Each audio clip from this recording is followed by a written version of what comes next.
আমার মেয়ে স্টাডি আলহামদুলিল্লাহ ভালো করছে, তাছাড়া তার স্টাডির ইয়াটা আরও উন্নত মানের এবং যথেষ্ট চেষ্টা করেছে, এবং যে কোচিংগুলোতে তাকে দেওয়া হয়েছে যে কোচিংগুলোতে খুব ভালো করেছে। এই জন্য আশাবাদী যে ইনশাল্লাহ আমার মেয়ে টিকবে, এটা আমার আত্মবিশ্বাস।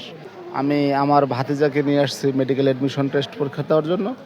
আমি আসছি রংপুর কাউনিয়া উপজেলা থেকে, আমার ছেলের বউকে নিয়ে আসছি পরীক্ষা দেওয়ার জন্য। তাই এখানে যত ক্যান্ডিডেট ইনশাল্লাহ সবাই মানে ভালো প্রস্তুতি নিয়ে আসছে। তার মধ্যেও আল্লাহ তাআলা যাকে ডাক্তার হিসেবে কবুল করবে তিনি ডাক্তার হবে। অনেক ভালো স্টুডেন্টও হয়তো টিকবে না, কিন্তু অনেক দুর্বল স্টুডেন্টও হয়তো টিকে যাবে। খেয়েছে আমার মেয়ে। আমি মনে করি আমার মেয়ের প্রতিযোগী ওই একাই নিজে, ও যদি পারে, আল্লাহ যদি ওর ভাগ্যে রাখে, ও ইনশাআল্লাহ হবে। আল্লাহ আমাদের পরিবারের একটা আগে থেকে শখ, যে ইচ্ছা আমাদের একটা পরিবার থেকে একটা সন্তান যেন ডাক্তার হয়, এই জন্য। আর ডাক্তারি একটা মহান পেশা, এটাও একটা লক্ষ্য উদ্দেশ্য।